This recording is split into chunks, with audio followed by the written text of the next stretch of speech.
In this video, we are going to see about another classification problem using K-NN machine learning algorithm. I'm going to demonstrate this algorithm on the project of handwritten recognition.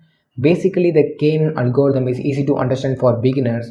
So when you are started in data science or ML, I suggest you to start with learning K-NN and regression algorithms. These two are very good for beginners to start learning the machine learning. I already uploaded various projects based on the regression and the multivariate regression models. So if you want to learn the regression algorithms, go and check these projects. I explained very clearly about the regression techniques by using the real-time projects. That will be very helpful to you. Okay, coming back to this video. This algorithm is very easy to understand for everyone, and you can compare this algorithm with real-world applications. So when you are learning by this way of approach, that will make you to solve the real-world problems using this ML algorithms. Okay, so that is a prime goal of learning machine learning subject. Now let's start this algorithm. I'm going to teach you this algorithm with one real-time example, and here it is. We are having two groups. The group 1 has the bucket of apples and the group 2 has bucket of oranges.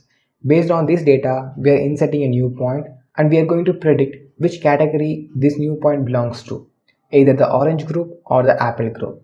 This is the main thing about the K-NN algorithm. We already put a new point on the group. After that, we need to assign K value. Here the K value indicates how many data points which are in the closer range of the new point. Suppose if you are inserting the number 3 value to K, then this algorithm will select 3 points which is in the closer range. But I have another question, how it will calculate the distance between the points. So we all know about how to calculate the distance between the points. We can use any type of distance calculating formulas like Euclidean or Manhattan. With these formulas, we can easily find out the closest range of data points. Okay. So after we select the closest data points, this algorithm will give you a result. That result depends on the K value that you assigned before. So previously we assigned the value as 3. Now this program will select 3 data points which is in the closer range. Now look at this. So in the closer range of data points, we have 2 apples and 1 orange value. That means this new point belongs to apple category. This is the process of K-NN algorithm. So it will assign the data points based on which category is highly dominating the group. In this case, the apple category dominating the group, and it has highest number of closer data points, and this algorithm assign the new point to that category.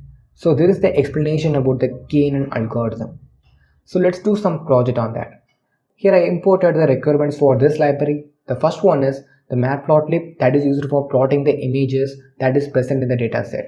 Here we are using the data in the form of images. In case of image dataset, we are using the deep learning approach, but here we are approaching this problem with ML techniques. Okay.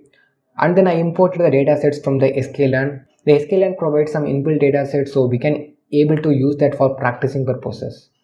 And then I imported the train test split method. You all know about this. And the last one is the K-NN algorithm function that is present in the sklearn library. So we finished all the requirements. Now we are going to load the handwritten digits dataset. So create a variable called digits and then you need to load the digits dataset in this variable. So we successfully loaded that dataset. Now we need to check how the data is allocated in the dataset. In this dataset, we are having two important features that are digits data and its target. So digits data is nothing but it holds nearly 2000 images of handwritten digits images. I will show you in a few minutes how the handwritten digits are looking like. Okay. Next feature is the target. Target is simply tells you which number is actually present in the image. Suppose if you want to view the fifth image element in the data set, you can simply use the matplotlib library to view the particular data. You can see here, I have the handwritten image data of fifth element in the data set, but we can't say what number actually present in this image because this image is slightly blurred and this is our data, and if you want to know which number this image represents, you need to type digits.target, and in this array you need to insert the image data number that you want to see. Here we already have the fifth image data in the array, so I give the same number here. You can easily understand what number this image actually represented. Here you can see that this sample image represents the numerical digit 5. All the data is already present in the dataset. Now our task is split this data into two parts, one for training and other one for testing. After this process, we are going to fit the training data into the K-NN algorithm. And then using that model, we are going to start our prediction against the testing data. So this is our task right now. Okay, so let's start this process. Now we need to allocate the features of the datasets to separate variables. So here I created two variables, sample features and the labels. The sample features variable will hold the images that are present in the datasets, and the label variable will hold the label of the images. Now we need to split the dataset. First I type the code and then I will explain to you.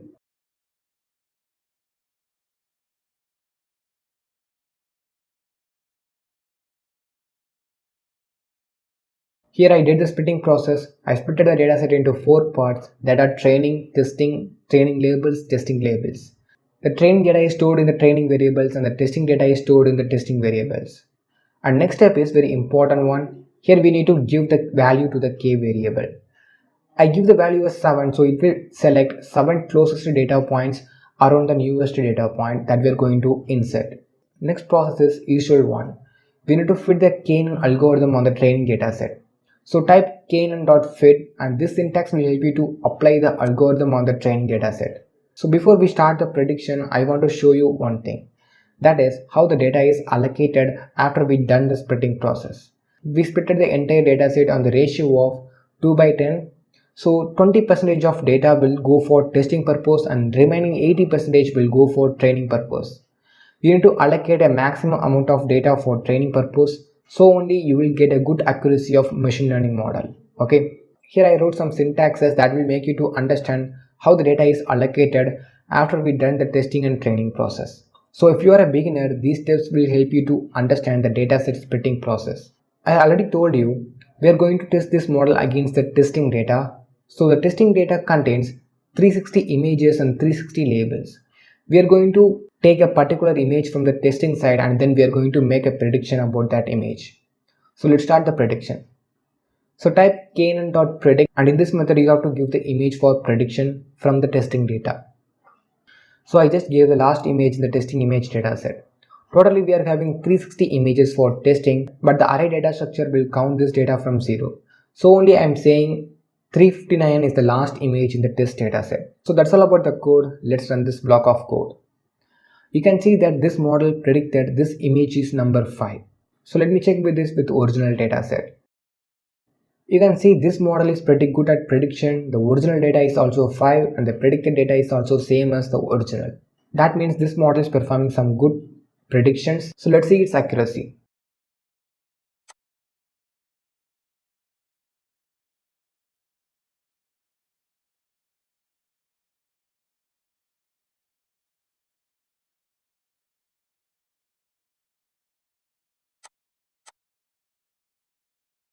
So this model has 98% accuracy. So we did this project with some good accuracy, and that's all about this video. If you like my presentation, give a like, and if you want to ask me any doubts, leave your doubts in the comment section and share this video with your friends, those who are learning ML, and that will be very helpful for them. Thanks for watching and thank you. See you on next another video.